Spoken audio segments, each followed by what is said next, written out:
As I thought about this morning, what I could share with you, I thought,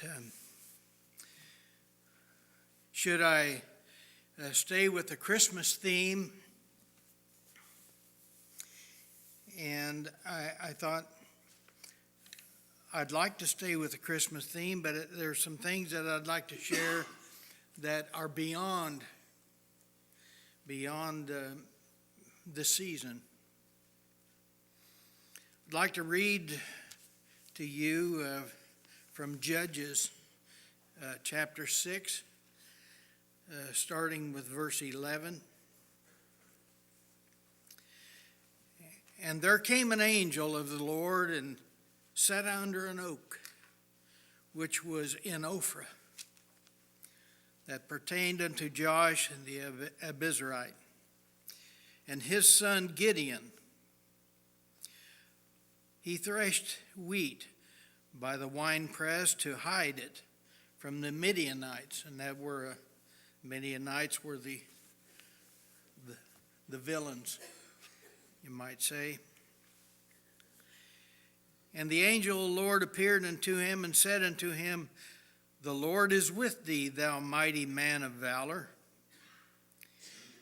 And Gideon said unto him, O my Lord, if the Lord be with us, why then is all this befallen us? And where be all his miracles which our father told us of, saying, Did not the Lord bring us up from Egypt? But now the Lord hath forsaken us and delivered us into the hands of Midianites.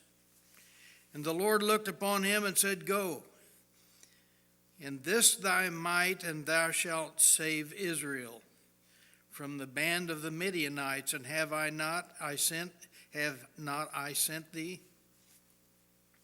And he said unto him, O my Lord, wherewith shall I save Israel? Behold, my family is poor in Manasseh, and I am the least in my father's house. And the Lord said unto him, Surely I will be with thee, and thou shalt smite the Midianites as one man. And he said unto him, If now I have found grace in thy sight, then show me a sign that thou talkest with me. And Gideon asked the angel to stay until he brought him back an offering. And after the offering was made to the angel, and he touched it, and the burnt offering was accepted. And when Gideon perceived that he was an angel of the Lord, Gideon said, Alas, O Lord God, for because I have seen an angel of the Lord to face. And the Lord said unto him, Peace be unto thee, fear not, thou shalt not die. And then Gideon built an altar in honor.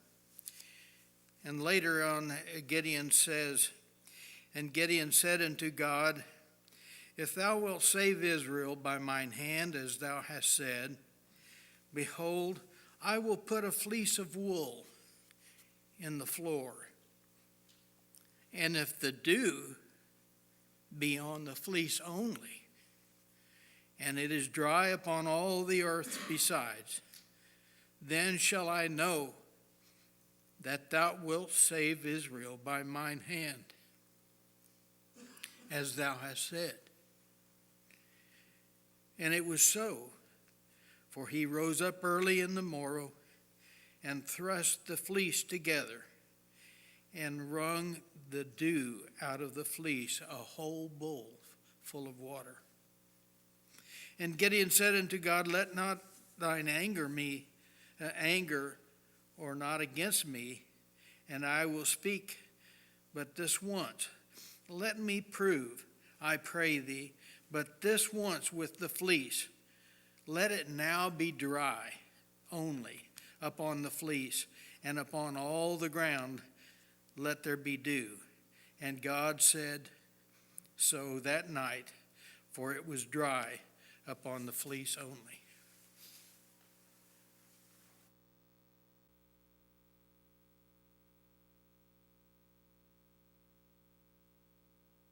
I read about Gideon. There's a song that we have sung on with the men's group. It's Joshua fought the battle of Jericho, and I imagine almost every one of us know at least the first lines of that song.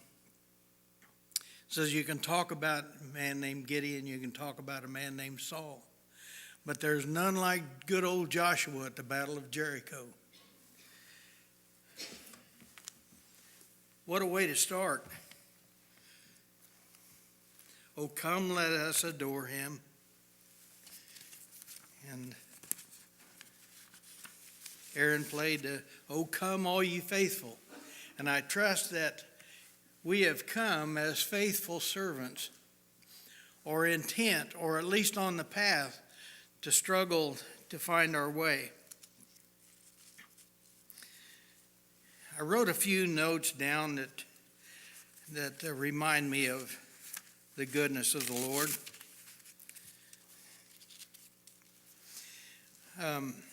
One thing I found that I was going to share.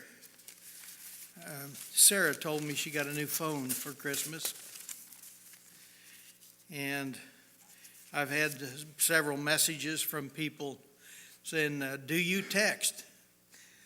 I said, well, I've learned to text. I'm not very good at it, and I'm not near as fast as my granddaughters that can send words that are lightning speed. But I wondered if you knew that texting became a long time ago. You may think texts are new, but you may be surprised to discover that the form of the Hebrew includes no vowels, making the entire Old Testament as a collection of God's text messages to you and me. The message that I have today is about signs. The last time I spoke, our daughter, Eloise, and my daughter said, don't worry, don't be nervous, because they'll forget what you've said by the time they get to the door. And of course, I know that she's saying that in jest. We were awake quite a bit of the night last night because she and her children and our son Aaron and his children were traveling to Angel Fire, New Mexico, to go skiing. And she had mentioned that we were praying for them, and Kelly, her daughter, had sent a message back.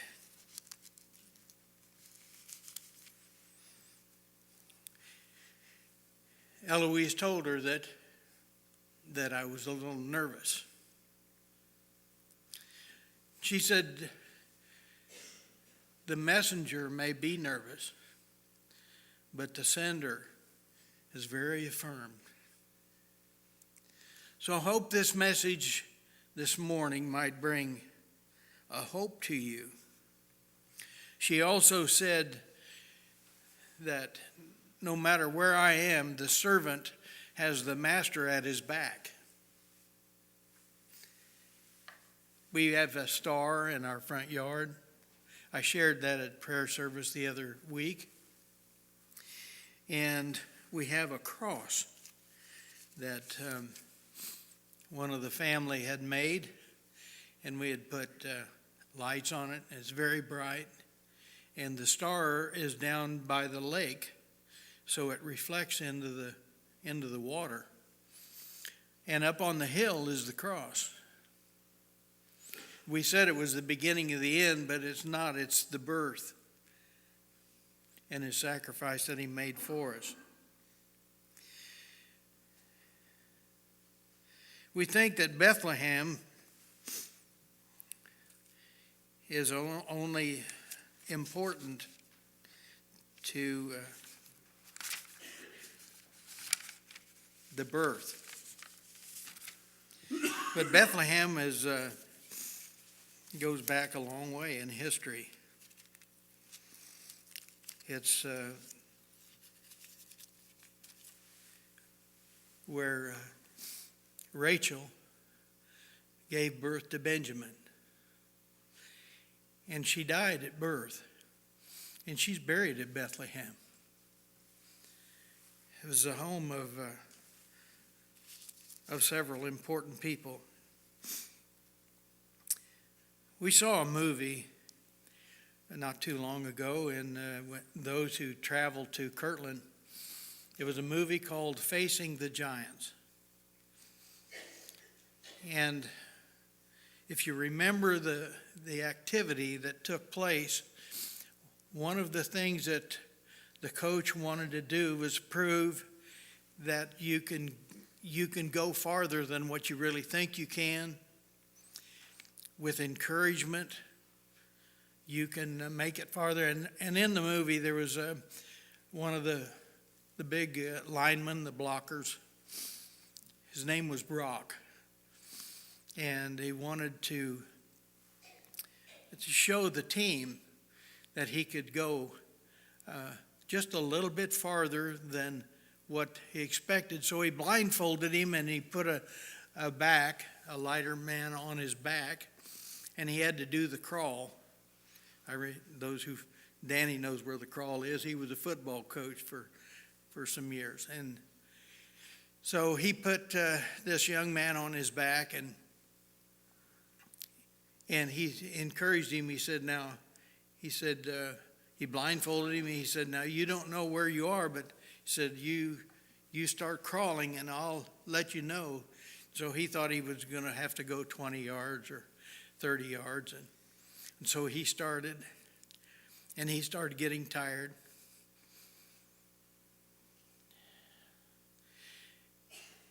And much like the Lord, the coach was right down beside him. He was down on all fours, right by his head, saying just a little more, just a little bit more.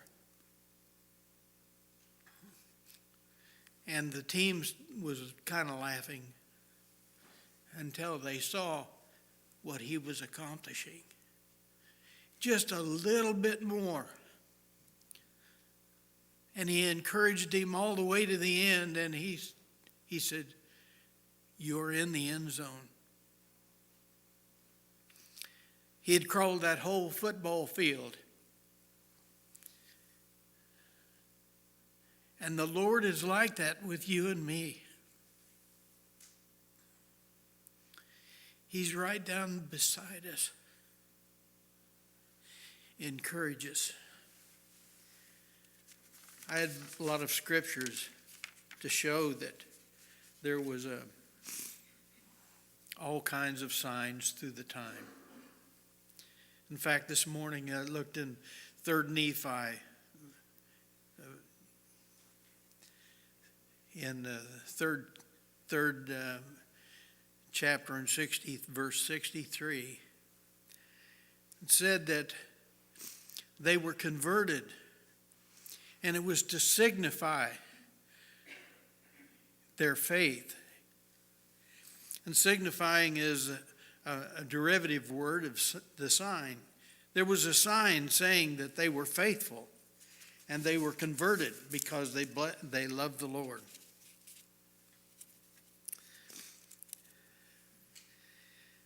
In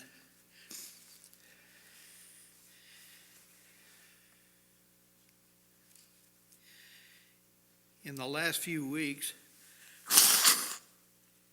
or month, I was called to jury duty. And I did everything I could to get out of it. But there was, for some reason, that they had chosen me. And the reason I share this with you is because there are scriptures that indicate that we're not to ask for a sign, but just to look for a sign. In this court case, there was a company, a corporation, that was being sued by a young lady who had felt that she had been abused. And along with this corporation, there was a young man. I say young man, to me, young man, middle-aged. And they were suing him too. And as I thought about, as we listened to all the evidence, I became so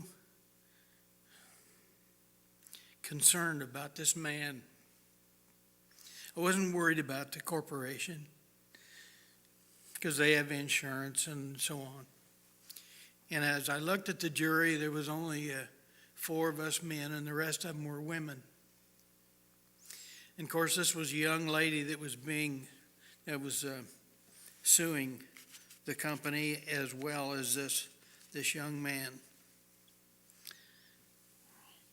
And one night I couldn't sleep. I thought, if we ruled against this young man, what he was going to go through.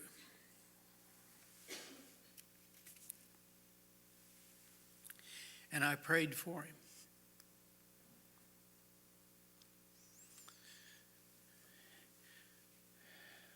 The next morning,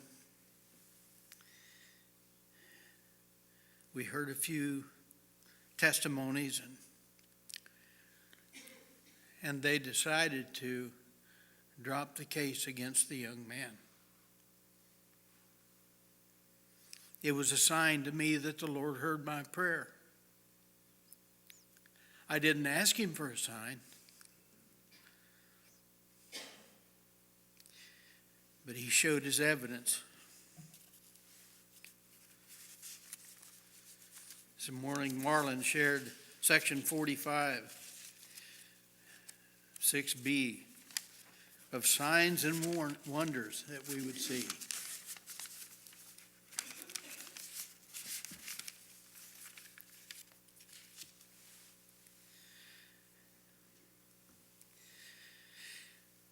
What signs of authority can you show me your authority? The Pharisees told Jesus. He didn't have to show them a sign.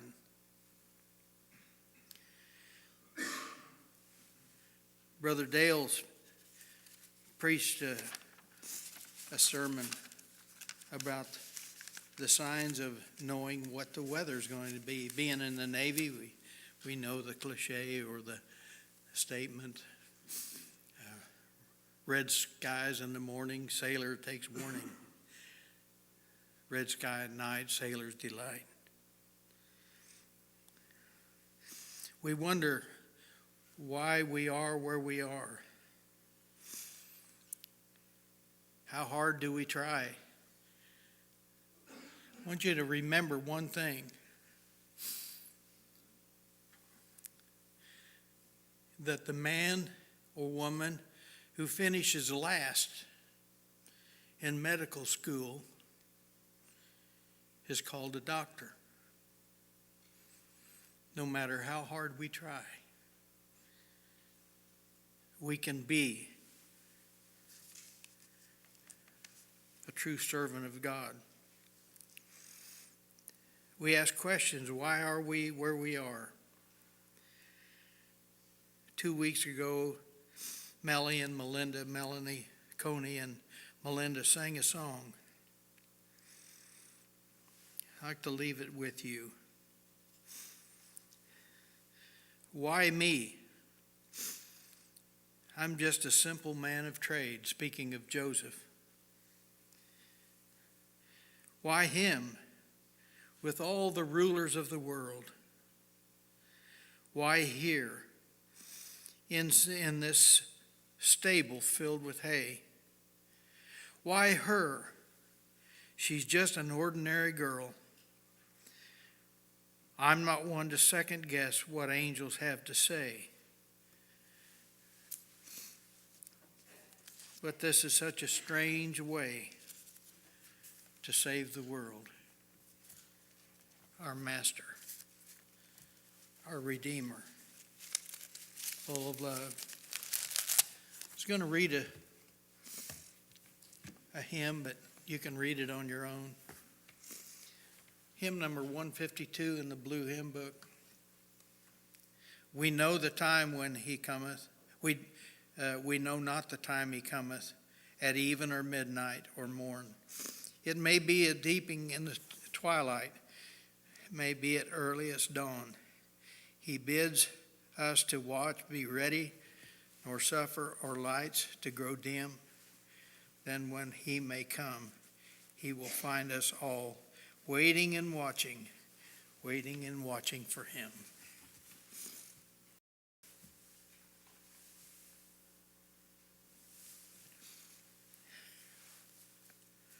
Our challenge is to look for his coming, because he'll be looking for us.